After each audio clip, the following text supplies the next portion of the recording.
webinar. Este es un sueño This definitivamente. is a real dream made true. The FP Global Alliance 2030 comes back after 8 years in work in Africa and Asia. We point out that this is the only global association focused in family planning and birth control. My name is Liana Schmidt, and I work in the Caribbean and America. And before we start, I'd just like to cover some logistic aspects. Next slide, please.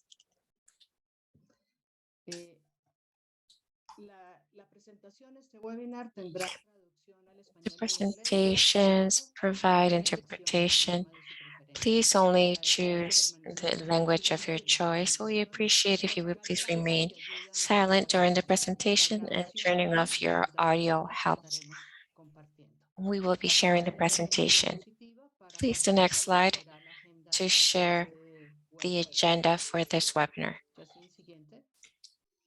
We begin with the welcoming words from Dr. Dube, the Executive Director for FP 2030. We continue with an intervention from Dr. Emma Ariartes, a doctor from Honduras, and she works in Mesoamerica. Then we have words from Ann Stars, who helps in the Melinda Gates Foundation, and she will talk about, she has worked with, I'm sorry. And then we will have an introduction from the Alliance about how we do it and why we do it. And then as we speak in the region, some commitments have already been in process. Then we have a presentation of commitments in Latin America and the Caribbean, and then we would have the opportunity to answer any questions that may come up, closing with a few words from Dr. Tube. And then we will proceed with the next slide. Speaking about the objectives for this meeting. The first is to introduce the Alliance, and then give info to the reference points with a letter on how to establish a center in Latin America and the Caribbean. Now I would give the floor to Dr. Dube, a doctor from Zimbabwe who lives in South Africa, who has more than 20 years of experience. She took on the role of leader of FP 2030, leading the 5 regional offices. And my apologies that I'm going to be speaking in English. Thank you for that introduction. A good morning, a good afternoon, and a good evening to you, ladies and gentlemen, wherever you are, with all protocol observed. I am very pleased to be here with you today as we discuss the expansion of the FP 2030 partnership in the Latin America and the Caribbean region. How exciting this is, not only for us, but for the family planning advancement in general. For us at FP 2030, this represents a significant milestone, achieving the regionalization agenda of this initiative that dates back from 2012 and advancing our mission to ensure that all women and girls everywhere do have access to sexual and reproductive health services where and when they need them.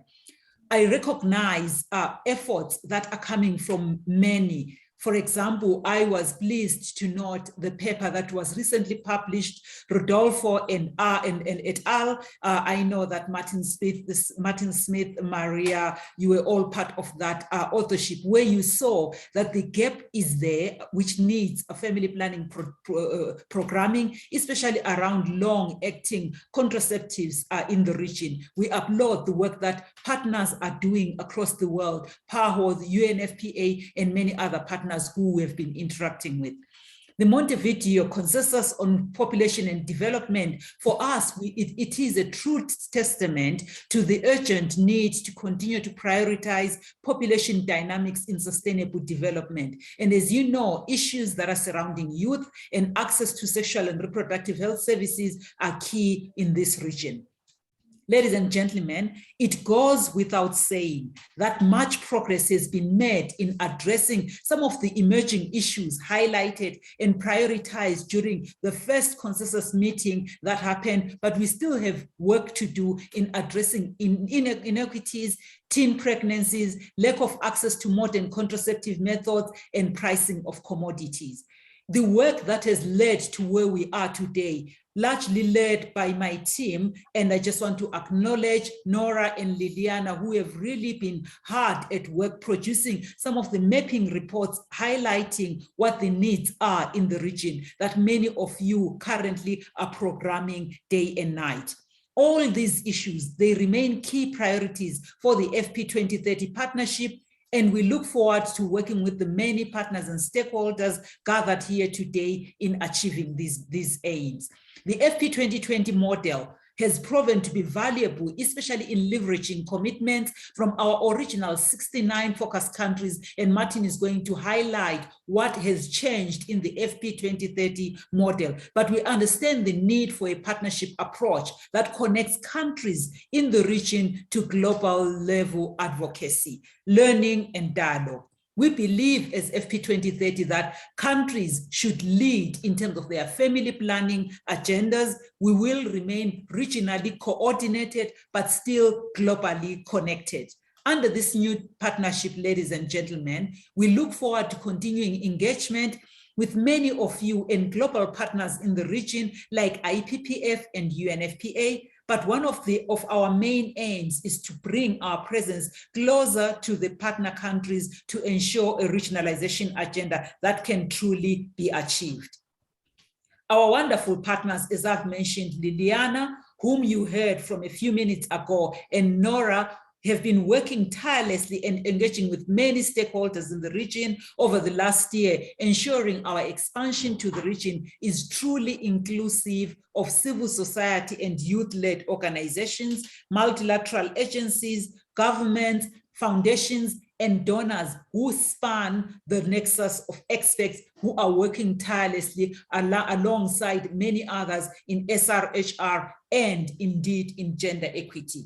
Ladies and gentlemen, it is a very exciting time at FP2030 as we look to establish our final hub in the LAC region, rounding out our global network and reach with 2 other hubs, which we recently have announced and we are recruiting for in Nairobi, in Kenya, and in Abuja, in Nigeria, and a 3rd hub whose announcement is imminent in the Asia and the Pacific region.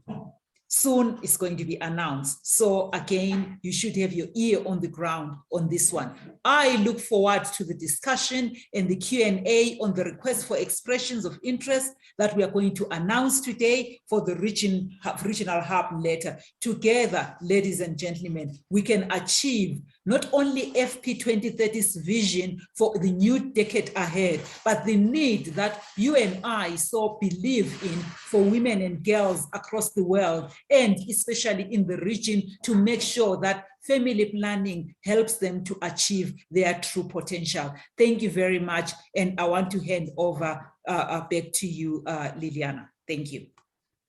Muchas gracias, doctora Dube, por estas palabras. Thank you very much, Dr. Mue, for your inspirational words with this new decade for FP2030 in our region. Now I give the floor to Dr. Emma Iriarte to then allow Ms. Dr. Enstar to speak. Please proceed, Doctor. Gracias, Liliana, por la gentil introducción. Thank you, Elena, for your gentle introduction. A warm greeting to all of you. Launching Global Alliance FP2030 has been a worldwide celebration because family planning is linked to sexual rights and reproductive rights of everyone, especially to those women and teenagers. This launch has also been a celebration because Latin America and the Caribbean, having our region be included, it means an opportunity to advance on our pending agenda, especially in decreasing the gaps in family planning services in Latin America and the Caribbean. We all know the return of family planning to the health in family and development in general, but in our region, we have debts with the poorest areas, the indigenous and Afro-descendant populations. And there are over 20 million women that want to avoid pregnancies right now. And out of these, 6 million almost have no access to birth control. And we know because of the services, because of the pandemic, these rates could be higher. In addition to the disruption to this essential need, countries are facing fiscal problems in our the triple addition to their load from previous years. This is why the Inter-American Bank for Development has helped 12 countries in the region in the last year, working with creating a financial model with a focus and emphasis in family planning. And we've seen how the countries with proven strategies and with innovations have been able to accelerate achievements in family planning. And we have examples how in El Salvador, in a period of 4 years, the prevalence of anti-contraceptives has increased in the most poor areas. This gives us great hope that despite the limitations and difficulties, there's a huge potential for all of those here in our countries to accelerate the achievement of our goals. There are proven lessons. This is just an example of health in West America, but those of us here, I'm sure we can share and can climb interventions and coordinations that have accelerated the access and use and quality of these family planning assets. And this is why we have to help in decrease inequity in these times of disruption during the pandemic and huge fiscal problems in countries and these political, operational, and technical problems. That's why our task, our work right now is so important. And we all acknowledge the commitment, the strength and passion in all of you and in all of us. And we have a commitment, an ethical responsibility of helping the people in our region to accelerate access to family planning, quality family planning in our region, reducing inequity, and especially with a strong emphasis in regionally, because we've also proven and seen how from a regional perspective, putting special strength into to promote specific interventions and working in cooperation about learning and education has been so critical. But we have a pending agenda, especially when we see the most poor and most vulnerable.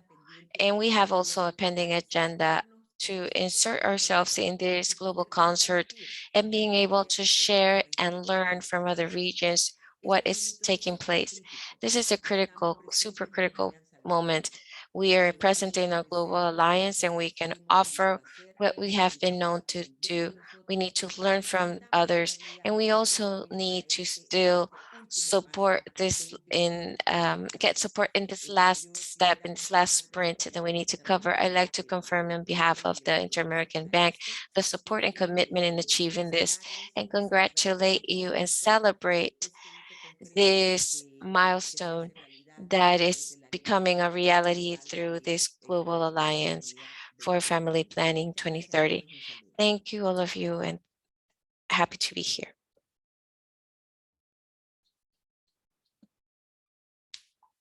Pasemos por favor al video entonces de la señora. Please, let's proceed with our video from Ms. Ann Stars.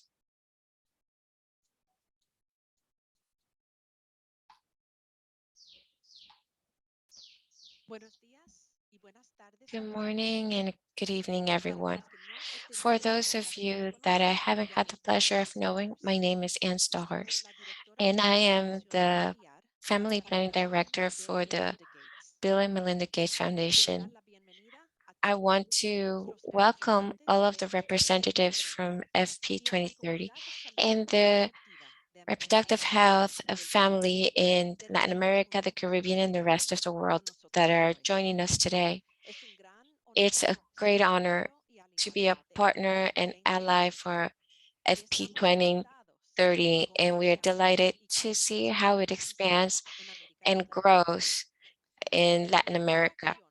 The action plan for FP 2030 has traced for the next decade. It's led locally, joins a group of more diverse partners to hear and satisfy the needs of women and adolescents worldwide. FP 2030 meets this vision through the establishment of regional centers to guarantee that commitments are truly led by the countries, strengthening the global alliance. This vision highlights the movement that could bring us to a more resilient and equal world where women and adolescents have access to health services that they need to plan their families and guarantee their sexual and reproductive health. Now more than ever, we need the countries consider access to family planning and reproductive health services are necessary to achieve our vision of a more fair and more prosperous world and to help communities and countries to recover from the pandemic and be able to prosper. Thank you for giving me this opportunity to speak with you and for joining the leaders from the productive health community leaders to advance the FP 2030 agenda in Latin America and the Caribbean. Thank you. Once again, Dr. Riarte, thank you for your words to these two women that have promoted important advancements in the family planning agenda and maternal health, materializing sexual and reproductive rights in women. When we talk about a global alliance, believe me that it's very seriously that we do so. Ahead, the team that leads the FP 2030 we will begin with Martin from the United Kingdom, who has vast experience in 4 continents. We worked with donors or non-government agencies and the private sector. Junkie Won from Korea del Sur is a transition director for country commitment. She has a strategic role in the development of a new development of commitments in a transition process for regional centers. And Montelingua from Tanzania is the supervises and coordinates key areas like the promotion and defense in a global area, accountability and relationships with our allies. Martin, please go ahead. The floor is yours. Gracias, Liliana. Buenos Thank dias, you, buenas Liliana. tardes. Good morning, good evening. Bon Good dia, afternoon. good morning, good afternoon to one and all. Great to be with you all. As Dr. Samu and Liliana and many others have said, the culmination of a great hope that we had throughout the FP 2020 era for our next partnership to have a very clear focus upon and inclusion of our great colleagues in Latin America and the Caribbean. Wonderful to be with you all today to speak a little bit about FP 2030's vision, governance and structure. And as Liliana says, I'll be handing over to my colleagues, Chonghee Huang and Mande Limbu, as we go through this next section. So We have a broadened focus for FP 2030. Of course, we have, the preservation of the accountability functions and the knowledge sharing from the FP 2020 era. But we have an expanded values-based partnership where we really do want to forge those ties beyond the family planning community, while still at our core promoting, of course, women's rights, agency and choice. So what does that mean in terms of some of the key differences?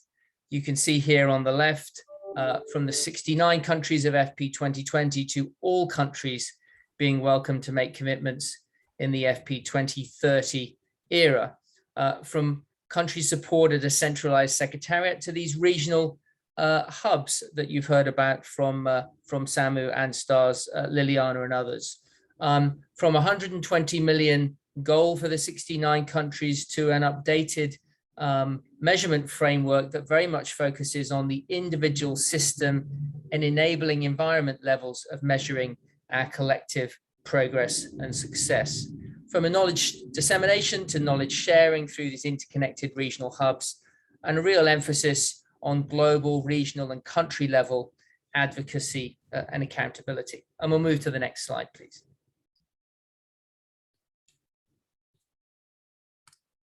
If we could move to the next slide, please. Thank you so much.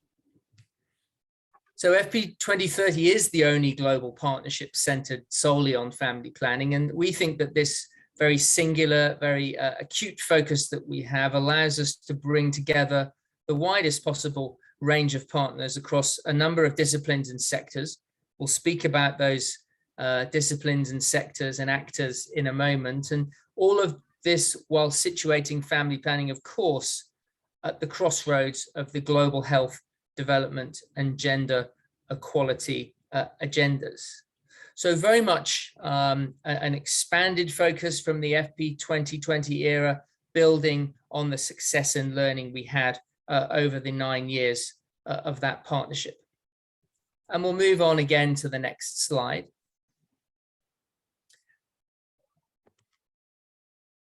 So what does FP 2030, its support network of regional hubs that will include a regional hub for Latin America and the Caribbean do? Well, in broad terms, 5 things. So that mobilization of commitments that is in full swing, I would say, in the Latin America and Caribbean region, those commitments ranging from the global to the community level. More on that in a few moments.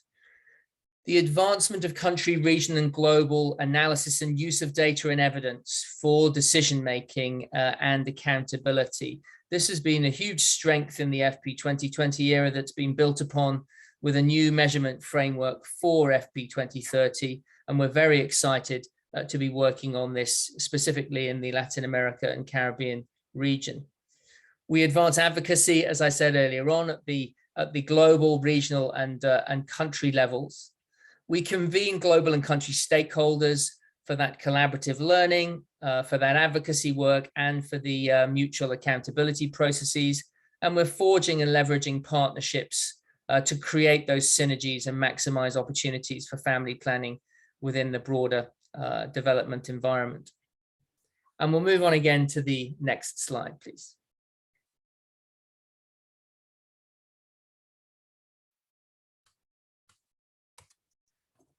So some words on FP 2030's governance structure.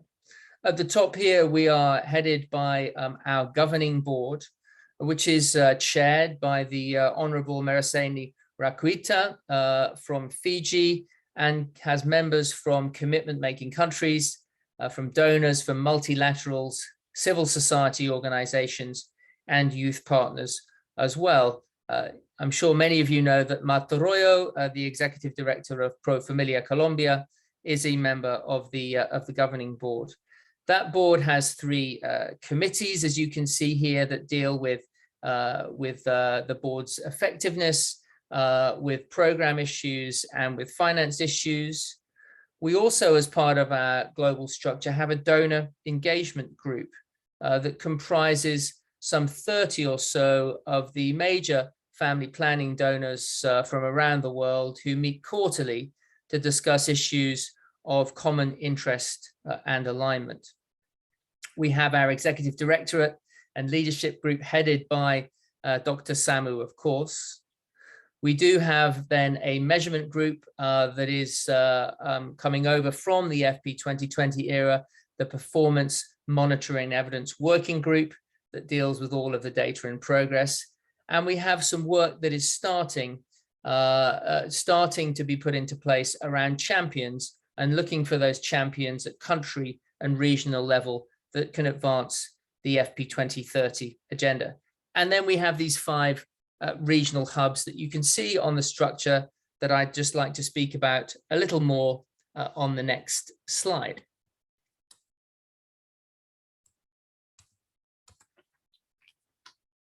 Thank you for bearing with me on the short delay on moving the slides. Thank you so much. So these are our regional hubs for FP 2030, 3 of them already in place and 2 that will be in place and are in progress right now. So the regional hub for FP 2030 that covers the countries of North America and Europe, as well as containing some central support functions, is based here in Washington, DC, and is hosted by the United Nations Foundation. UNF hosted the FP 2020 Secretariat, as many of you know. As Samu mentioned earlier on, the hub covering Northwest and Central Africa will be based in Abuja, Nigeria, and that organization hosting that hub will be the Population Council based in Nigeria.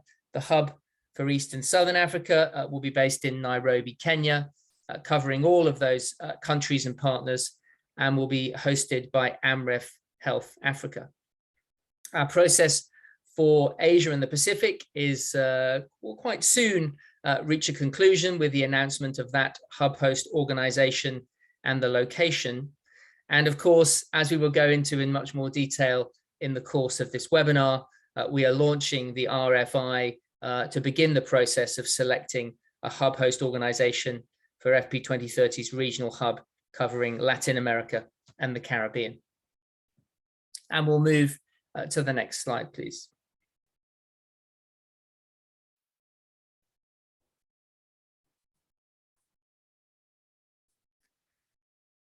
So who can make a commitment to FP 2030? Well, as we've mentioned throughout the webinar so far, we are in an expanded partnership.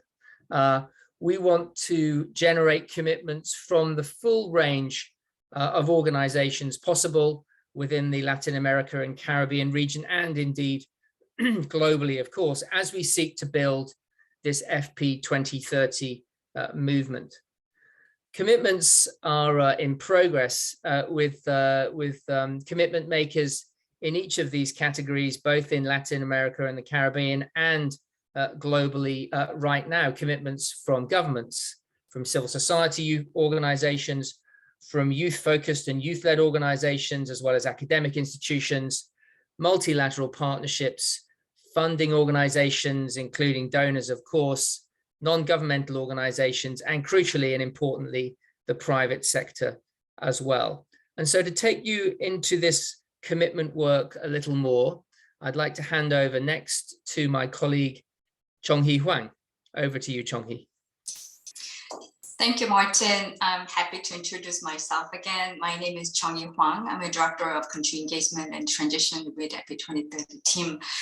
So I'm pleased to brief you on the FP 2030 commitments and engagement with countries in the partnership. We can move on to the next slide.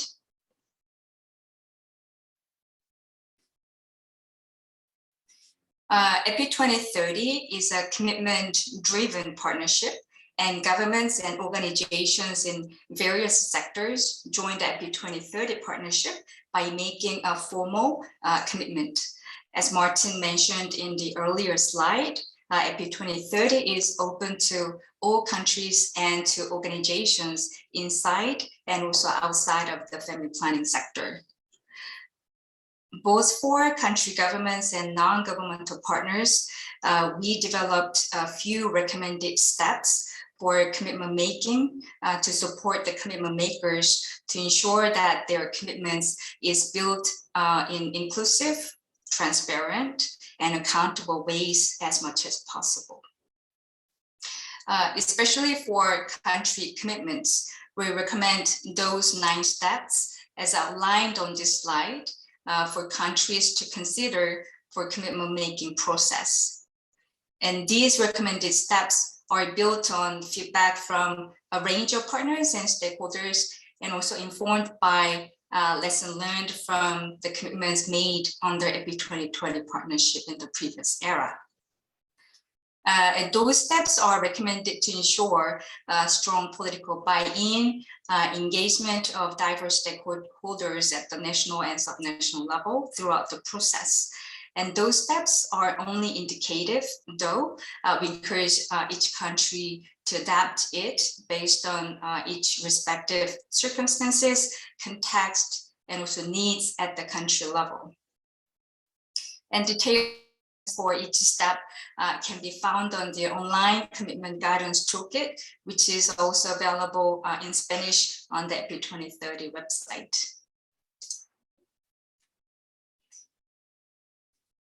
So on the next slide, let me quickly share that the current status of countries' commitment making across the world. So to date, 16 countries across the regions, particularly in Africa and Asia, have launched their new commitments to FP2030, and those countries are listed on this slide in the first bullet. And there are also plenty of other countries that are currently finalizing commitments development as listed here on the second bullet. And FP2030 support network has provided feedback to their commitment drafts in collaboration with technical partners at the global and also regional level. So countries may further strengthen their commitments draft. And the other group of countries, including Bangladesh, DRC, Ghana, Indonesia, and other few countries as listed here, those countries are currently in various steps in the process of drafting commitments with a consultation with other stakeholders. Currently, we are also facilitating outreach with new and potential commitment makers, including a few countries in Latin America and the Caribbean region.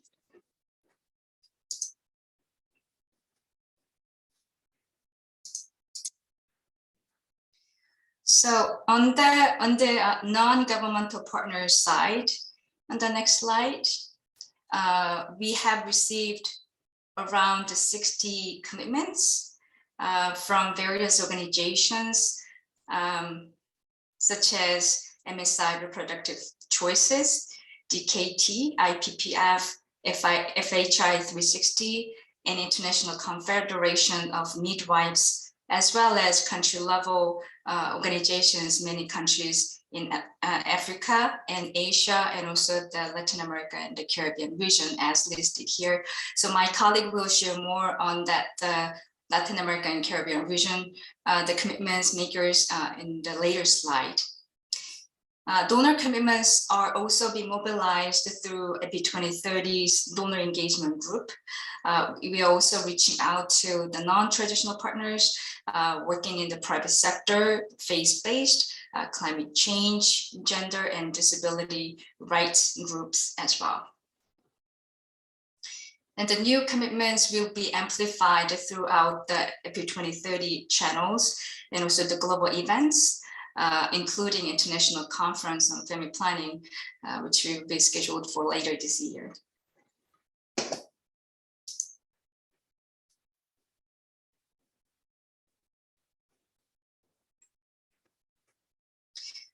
So this will be my last slide before I hand over to my colleague Monday. So this is about how FP2030 engage with countries, especially around the country commitments. In each commitment-making country, FP2030 is driven by a country focal point team, which are comprised of individuals representing the government, which is typically from the Ministry of Health, and civil society, youth, and donor agencies such as UNFPA, USAID, FCDO, Bill and Melinda Gates Foundation, Global Affairs Canada, and other donors. Focal points have been the cornerstone of the FP2020 and also FP2030 partnership. They convene partners and stakeholders in country to coordinate and discuss how to advance family planning progress toward the goals set on FP2030 commitments, and to tackle barriers and challenges, and also to engage in the strategic exchange and knowledge sharing between countries and also with other regions. We look forward to establishing focal points in commitment-making countries in Latin America and the Caribbean region, with representatives from various sectors, including government, donors, civil society, and youth organizations, who will help convene stakeholders in country for consultation and also rich inputs from the community to the commitment development and also personalization of those commitments. So let me stop here and hand over to my colleague Monday to share about advocacy, accountability, and civil society engagement. Muchas gracias. Thank you so much, Chongi, and good morning, good afternoon, everyone. My name is Mande Limbu, Advocacy and Partnerships Director at FP2030.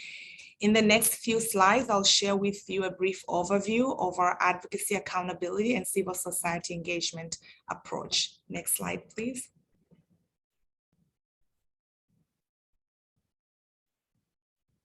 So as a partnership, we do believe that evidence-based advocacy is the engine that drives progress on family planning and makes the partnership's goals possible.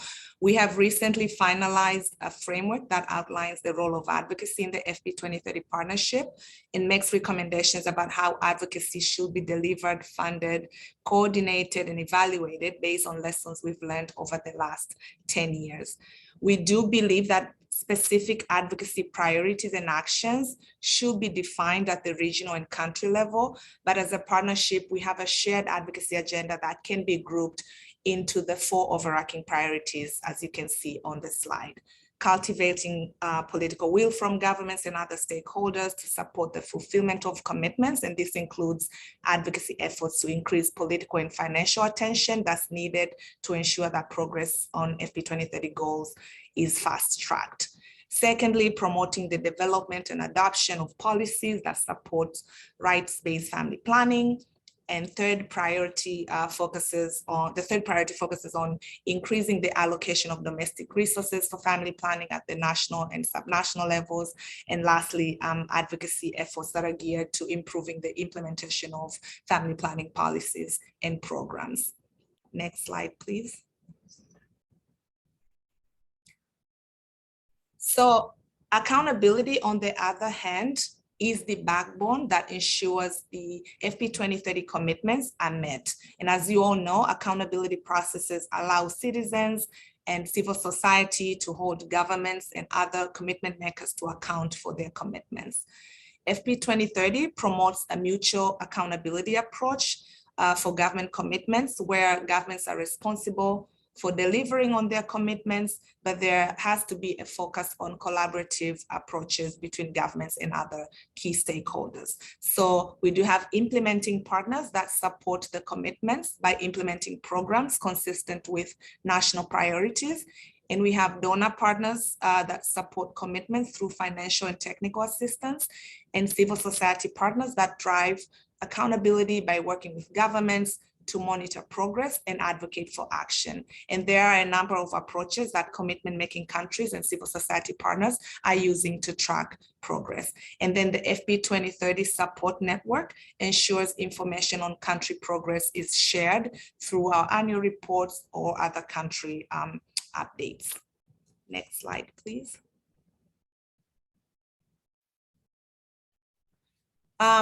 So again, we do believe that civil society engagement, and when we say civil society, we're including youth-led organizations, faith-based organizations, etc.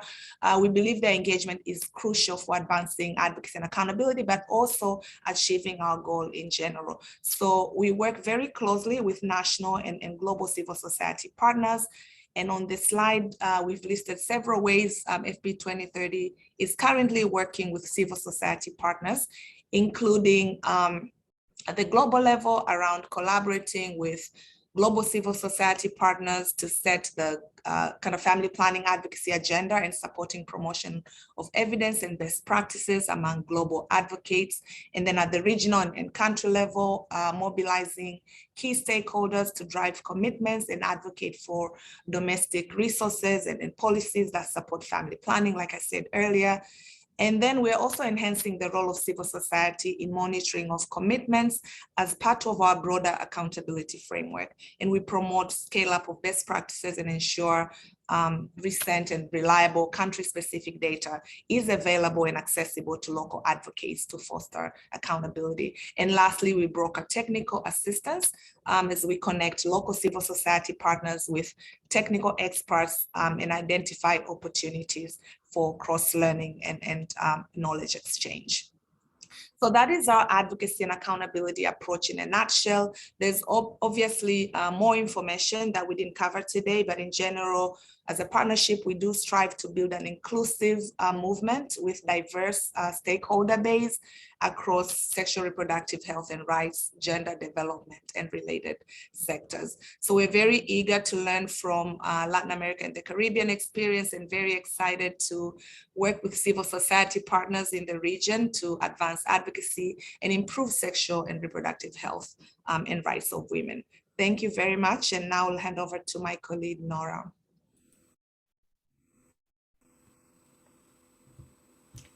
Muchas gracias a Martin, Shongi y Mande por darnos un Thank you so much to Martin for letting us know what is FP30 and the progress that we've had in regards to the commitments in different regions.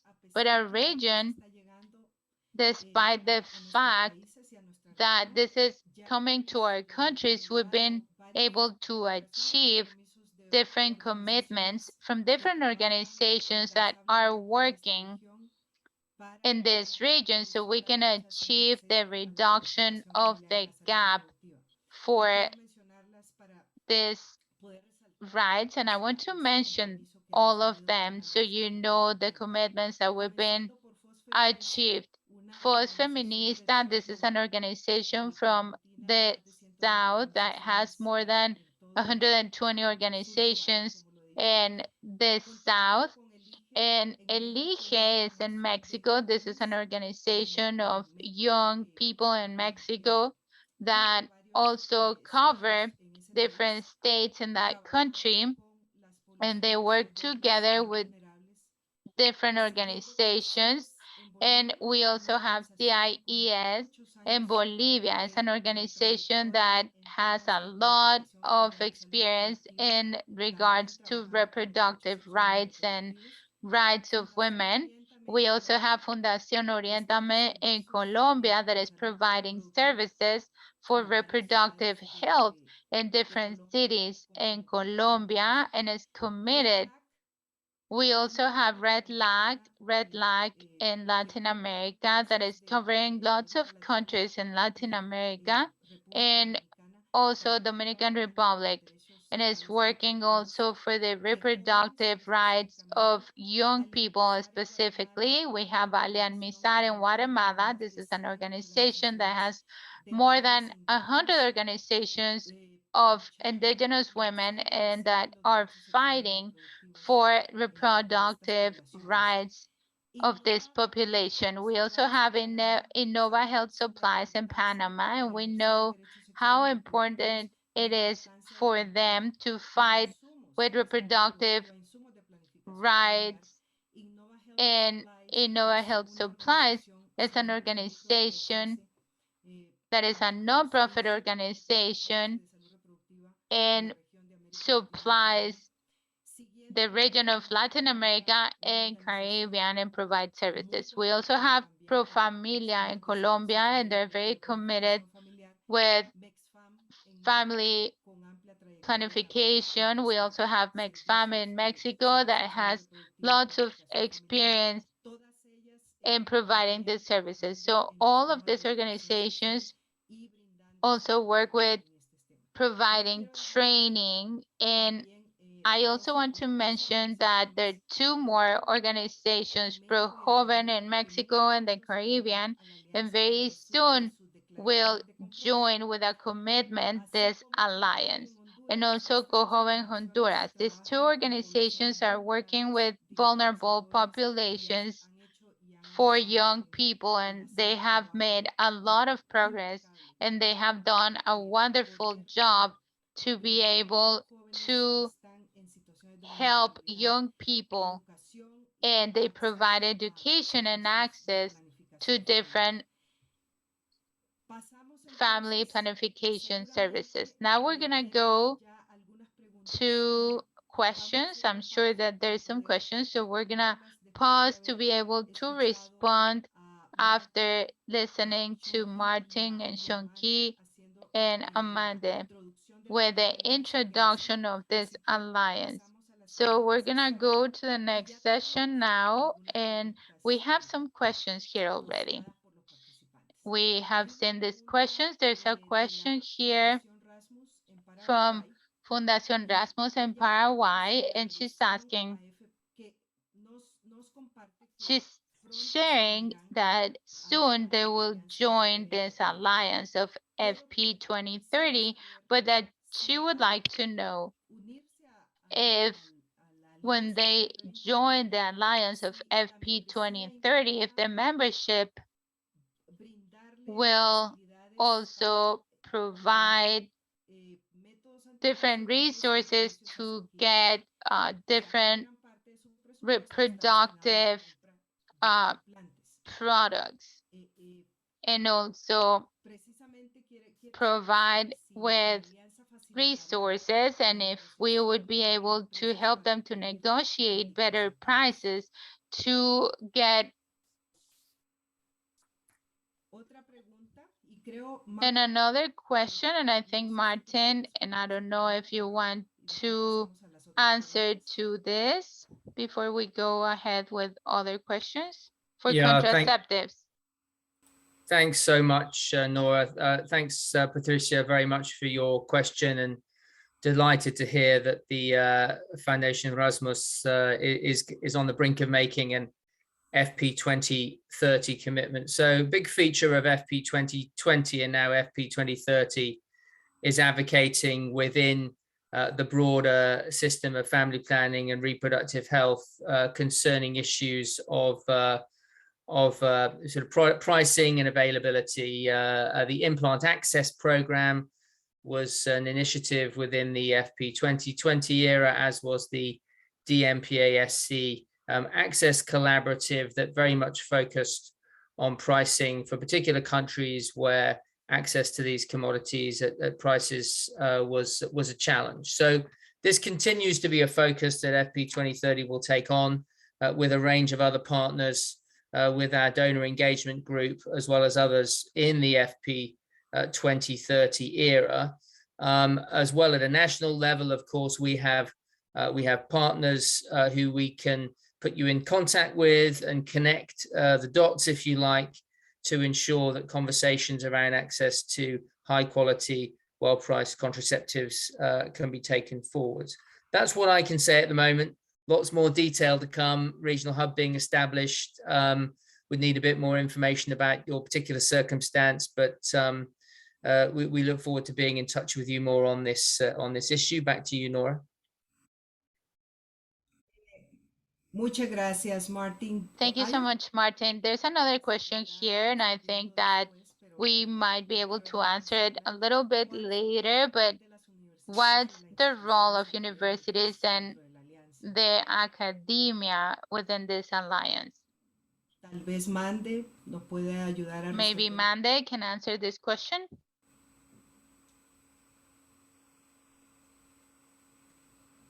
Hi, thanks.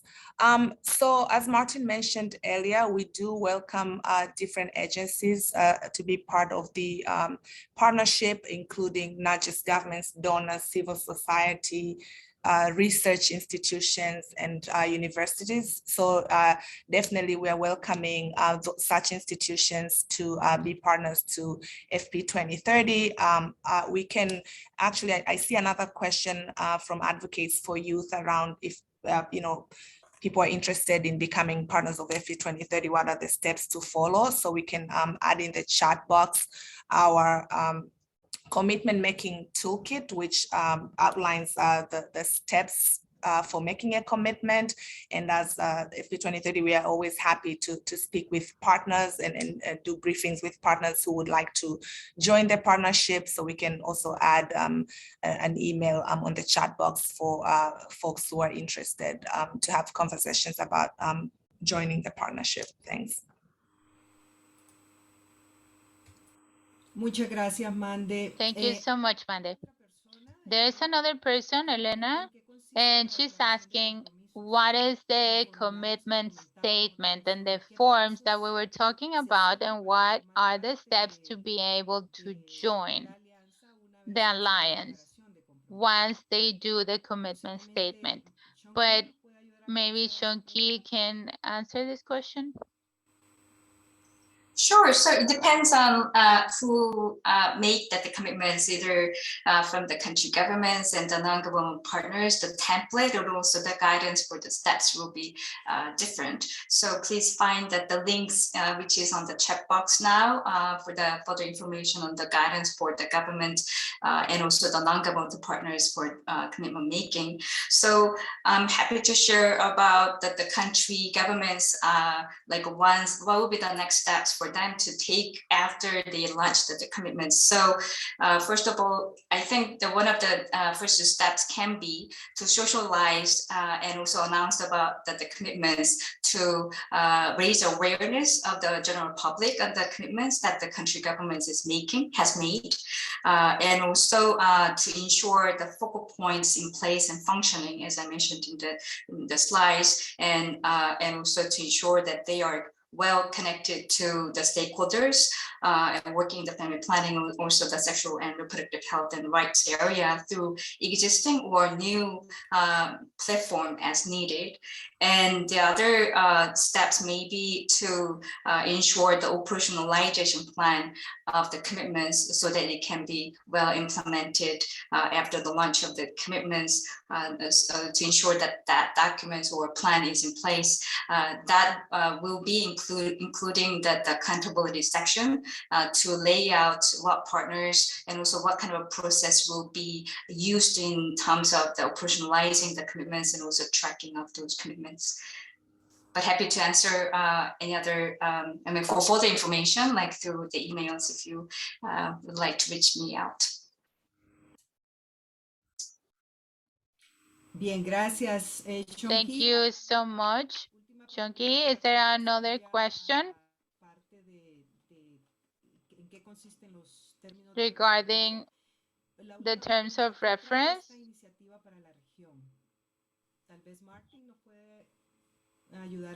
What is, Martin, if you can help us out? Can you repeat the question? No, I didn't hear you. I apologize. Yeah. ¿Qué trae esta iniciativa? What does this initiative or alliance bring to the region? What can provide to the region? Sure. Very good question. Thanks so much for it. So we're going to bring a great deal of support via our regional hub and by our global reach, as Samu has set out. So at the point at which a commitment occurs, let's just talk about a country government commitment for a second. We'll establish an FP 2030 focal point structure in country drawn from government, donors, youth and civil society. Within the commitment discussion, a key accountability mechanism will be established to track how we will hold the government, in this case, accountable for the commitment, how that mutual or joint accountability will work. There'll be brokering of technical assistance that the country in this case would need to fulfill its commitment. The regional hub would take on that role. There'd be key support around data, the FP2030 measurement framework, and the different facets of progress on data from the individual system and enabling environment levels. There'll be key support on advocacy via team members, both at the global and the regional hub level. A focus on high impact practices, all of which are available in Spanish, Portuguese, as well as English, of course. A discussion around whether costed implementation plans can serve as a roadmap for commitments. We have a lot of experience of putting family planning CIPs into place, much more besides.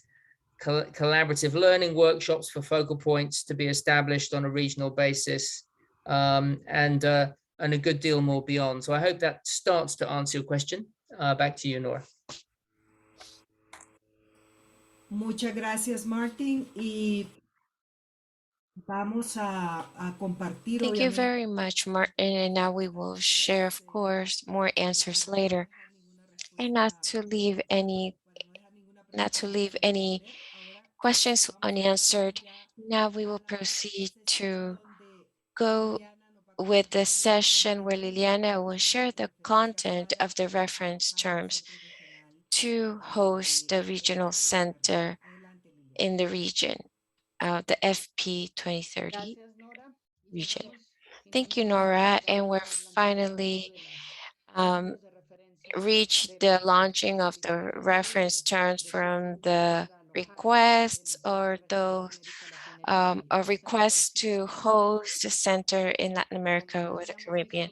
As we have seen previously, of the 5 regional centers or regional hubs, we have 3 in process, and one of them is the one in a region in Latin America and the Caribbean. And let's move on to the next slide, and to show how with this request, when you show interest, what we look for is to invite, promote these organizations that are interested in hosting the regional hub in any of the regions in Latin America and the Caribbean. Next slide, please. As you see here, here's the invitation for everyone to apply to host one of these centers.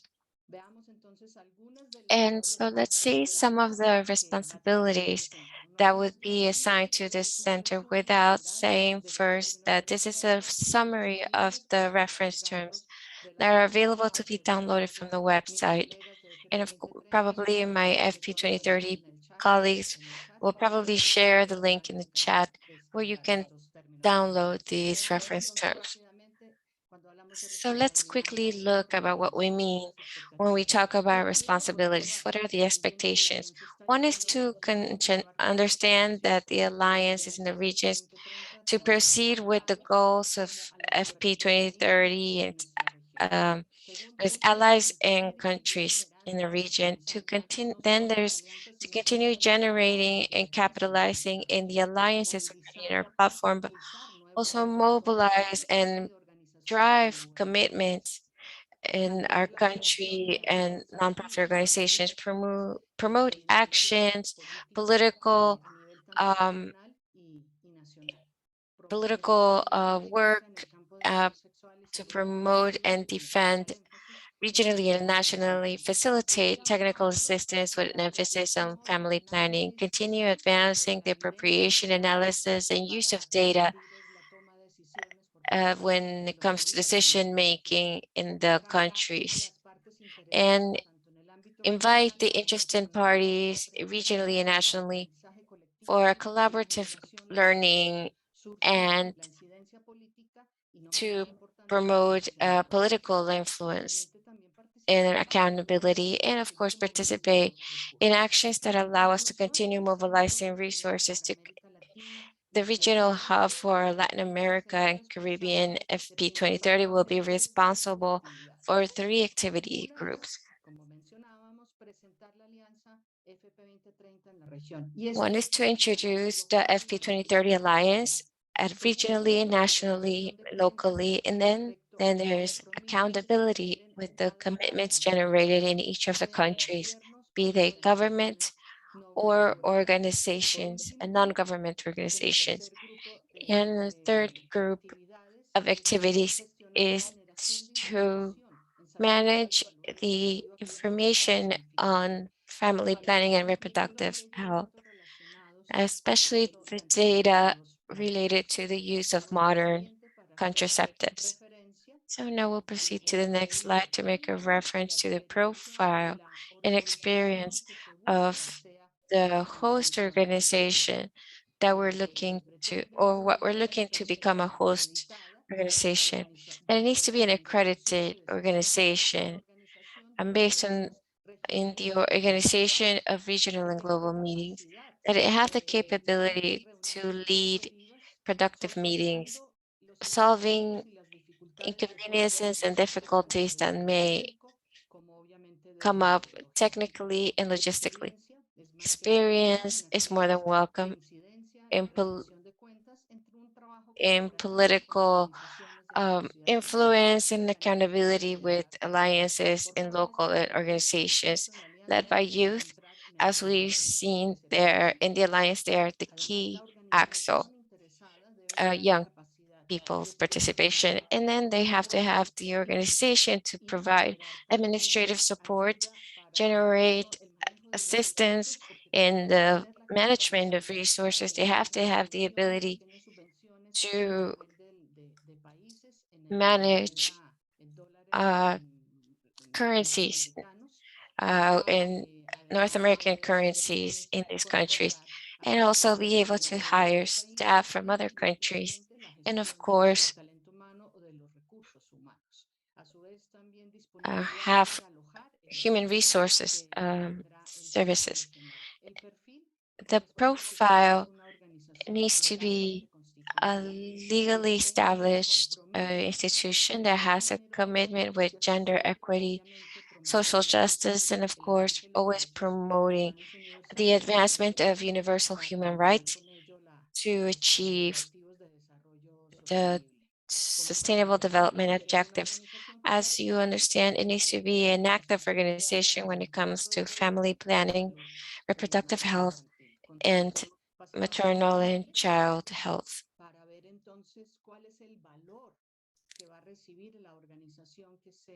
And let's look at now what the value of this host organization for our Latin America and Caribbean region. The organization will receive and of course will be able to retain a part of the funding for their own administrative purposes.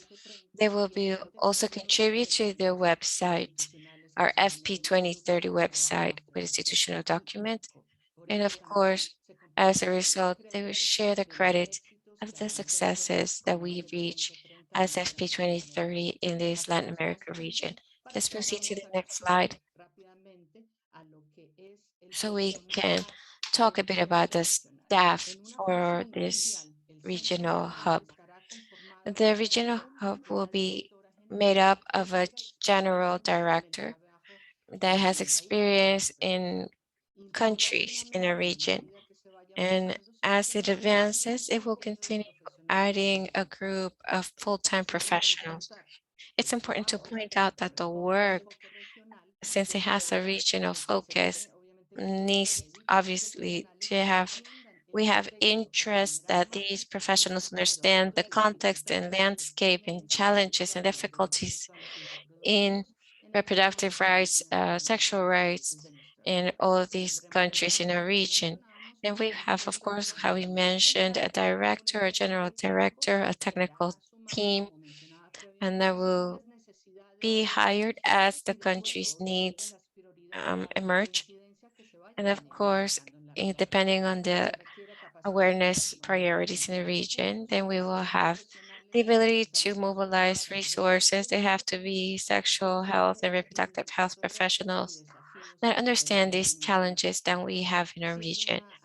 And because this is a global alliance, we of course expect there to be the ability to quickly understand English and Spanish very well. And of course, now we leave the last slide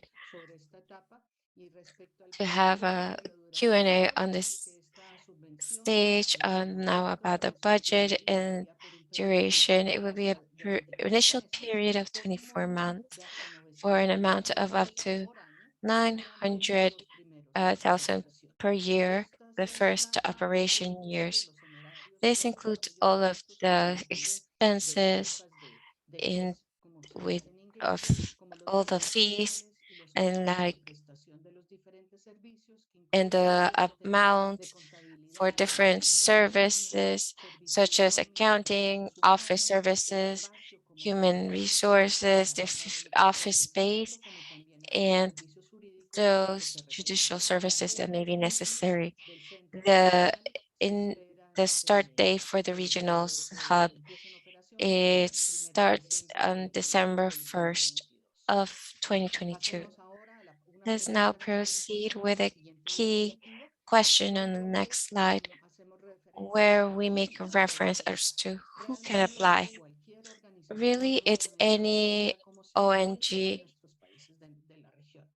that can work in the region. This also includes philanthropic institutions that provide contributions. We have entities, nonprofit entities that have experience with programs in the alliances in reproductive and sexual health and family planning. It could also be a single entity or a consortium of organizations that are interested in uniting to host this regional center.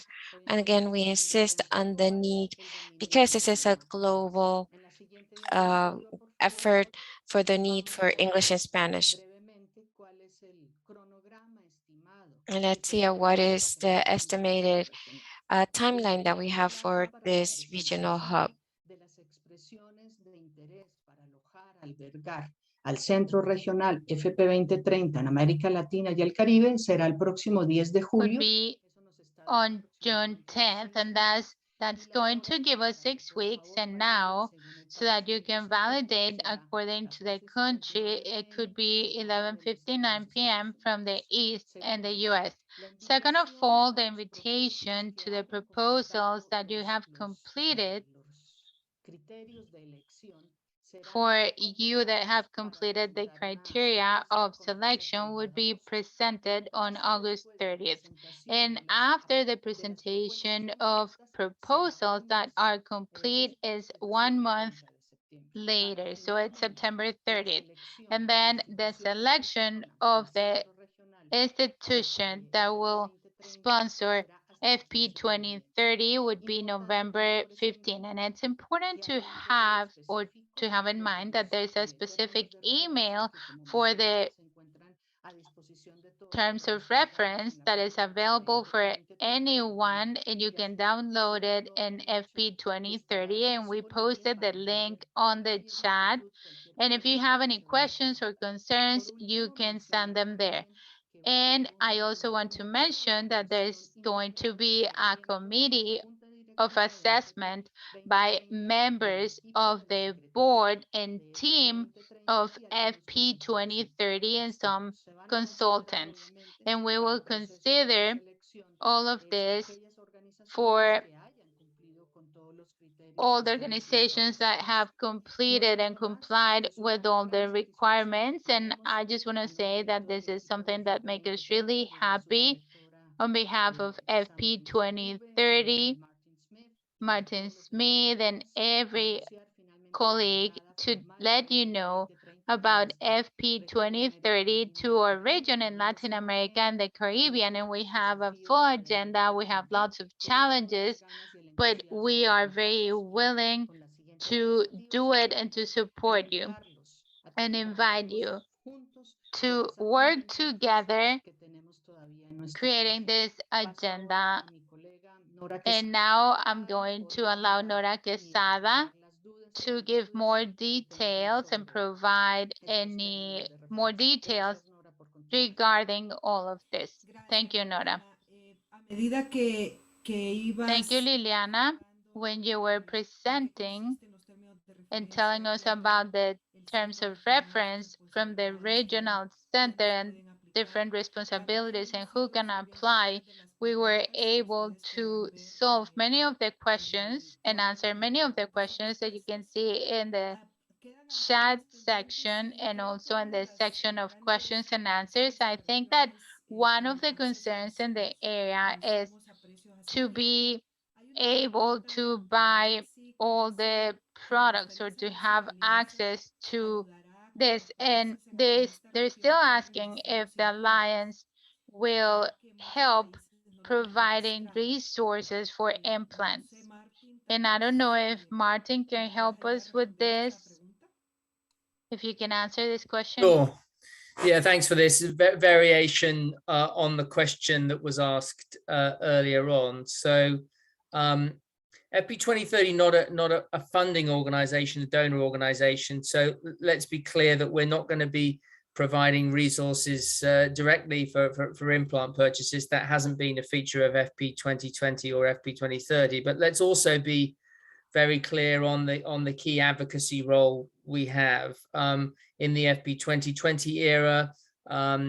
These initiatives around implants and DMPASC and so forth came from countries and the groundswell of desire from those countries to ensure that pricing was at a level that those products could be available to everyone and to all. And so in this FP2030 era, we want to hear from country governments in their commitments, from NGOs, from other commitment makers on the challenges they're facing, so we can collectively raise our voices to ensure that these issues are addressed with our governing board, with our donor engagement group, and working with a wide range of partners as we do in the FP ecosystem. So we work alongside you, we work with you, we will champion this cause, we understand how important it is. But we do so in partnership. We do so together. Thank you. Muchas gracias, Martin. Hay otra pregunta. Thank you so much, Martin. There's another question regarding the amount that is assigned to the central offices. If the 900,000 per year covers the support fees to the countries. Creo que es otra pregunta nuevamente para ti, Martin. This question is also for you, Martin. Okay, thanks again. Great question. So Gracias. this amount, initial amount invested in the running of the regional hub is for the hub staffing, their engagement with countries, for setting up workshops and collaborative learning opportunities, the brokering of technical assistance and so forth, that will be done as part of the role, or as the totality of the role of the regional hubs. It does not include any grant-making mechanism that would be there for projects in country, of course. The amount is modest, we all understand that, and yet we will be working to raise funds for the region, for the regional hub, and for partners, because this is very much a starting point, not an ending point. We need all to be very clear about that. Thank you. Sí, gracias, Martin. Thank you, Martin. Otra pregunta. There was another question when you were presenting that was asking, what is this alliance and what do I have to do to join? And someone was asking why couldn't they have two regional centers in the same region because of the language barrier? And I think this was due to the fact that we showed that in Africa there were going to be two regional centers. Could you talk more about that, Martin, please? Sure. So we're certainly not going to divide hubs on the basis of language, and we're very clear in the RFI for all of the hubs on the linguistic abilities that will be needed. And we are dealing, I think, with countries that have a great deal in common. We're also dealing in establishing the two hubs in Africa with an understanding of the to be frank, the volume of countries that are going to be making commitments and the attention that they'll require from the regional hub. And so that was the decision to have 2 hubs in Africa. This is a starting point in Latin America and the Caribbean. Let's be clear about that. If the groundswell of support is such and the need for working together is such that resources are there to enable this to happen, then we will certainly look at this again with our governing board. And I think it would be, I see Samu nodding, and I wonder if you have anything to follow on from this, Samu. Thank you. Martin, you are spot on around a starting point. So when one is an entrepreneur in their thinking around innovation, we know that we have to start somewhere. Given the long journey ahead, we needed to start somewhere. So 900,000, yes, is not much money, but we do, and we are acutely aware of the need in the region, as we have highlighted in the webinar, and we believe that resources will be available as we also will be fundraising for specific issues in the region.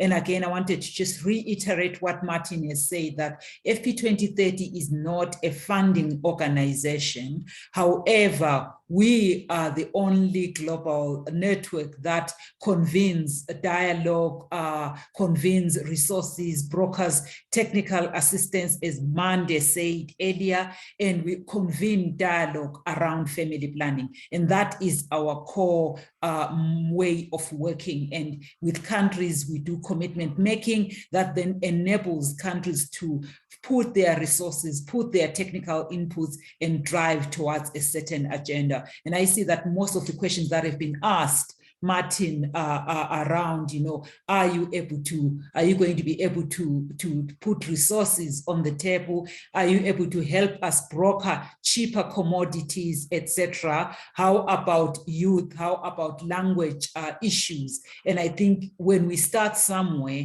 what we need definitely is support of partners here so that we move towards that ideal journey so that in 2030 we achieve the goals that we have aforementioned. Thank you, Martin. Sí, muchas gracias, Martin. Yes, thank you so much. Thank you so much for clarifying, Martin. And thank you. There's another question that says, if the regional center is going to provide with grants for civic society groups too. Tal vez Mande nos puede ayudar a responder. I don't know if Mande can help us with that. Yes, I can. I think we cannot definitely say that at the moment, but we have done that before where we had available small grants for civil society partners for purposes of convening around commitment making. Even right now, we are going to support about 8 countries in the LAC region for civil society to introduce for us to introduce the partners, the partnership to civil society partners in the region. So in future, we may have small funds available through the regional hubs to support convening. We have done that in the past in other regions. So depending on funding availability, that is something that could be possible. Thanks. Gracias, Mande. Y una última, creo que para Shongi. ¿Qué pasa una vez se firma o se hace la declaratoria de compromiso? What happens once they sign the commitment? What happens after with the organization? What would be the next step? Chongi, si me puedes ayudar con esa pregunta. Yonki, if you can help me with that question. Yeah. Sorry, I'm trying to turn on my video. So I answered that question earlier. So I wonder if Mande would like to share some guidance for that non-governmental partner, because I highlighted on that the country government side.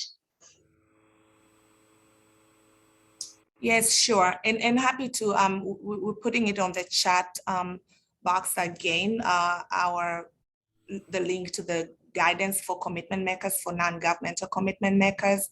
The process for non-governmental commitment makers is pretty straightforward. It's not as complicated as for the process for government commitments. So basically, if you look at that process, it will show you a step-by-step on how to submit your commitment, and then we will reach out to you with some feedback, and then your commitment will be finalized, and we'll have conversations with you about different ways to amplify the commitment. We also do have a pretty simple process for accountability for non-governmental commitments. I just don't want to, we don't want to say that we're just focusing on accountability for government commitments. So there's a streamlined process for annual, for tracking non-governmental commitments annually. So we can also explain that process once you send us your commitment. And yeah, so feel free to reach out to us. My colleague will put her email on the chat box so we can have further conversations if you're interested in making a non-governmental commitment. Thanks. Gracias, Mande. Thank you so much, Mande. There are no more questions. So thank you so much, Martin, Mande, for answering to all these questions. And as we said before, Martin was saying, this is only the beginning for FP 2030 in this region. So we want to invite you to keep reading the interest letter, and if you comply with the requirements and if you qualify, we want to invite you to be considered as hub to be the regional center, and we can keep answering to all your questions. We posted emails in that document, and we are available to help you and keep talking about what is this alliance of FP 2030 and what the regional center is going to do and other things of interest. Just to close, I would like to ask Dr. Tube to close this, and we want to thank you for your participation. Thank you, please. Thank you very much, Nora, for this wonderful webinar. I guess the purpose of this webinar, we did highlight in the beginning, it was to share some knowledge, some information about where FP 2030 is going in the region, and I think we have achieved that. We were doing a call to action in terms of calling participants for this RFI that we have just launched, and I think we have achieved that. So for those who are going to participate in this particular call, ladies and gentlemen, we are anticipative, but more importantly, ladies and gentlemen, we've been calling for support, and we are grateful for all your support. Your attendance today in this webinar is that show of support for this process, and we are very grateful for that. I just wanted to thank my team, particularly Martin, Jason, and maybe just in absentia, Dakshita and Emma, who have worked tirelessly, and especially their linguistic capabilities in Spanish. These have made this possible. But the real team on the ground who have actually traversed the plains of South America and the Caribbean, Nora and Liliana, just grateful for your efforts to make this work possible. Again, as you can see from the background, my team works tirelessly to make this happen. Yasin, Sophia, Mande, Shongi, thank you so much. I really appreciate your efforts to expand, our mission across the globe. Ladies and gentlemen, I believe that we can count on you all to make this possible. When one is a newcomer in the region, many questions are raised, and as hopefully we did answer these according to your satisfaction. so that as we launch this hub in the region, we will receive your support. We look forward to the collaborative endeavors that so far have been shown, PAHO, the UNFPA, some of the civil society organizations, and again, the representation from some of our board members like Pro Familia. We've got Marta there representing us. We're very grateful for your support. Ladies and gentlemen, I just want to thank you so much for your time. Thank you for your effort.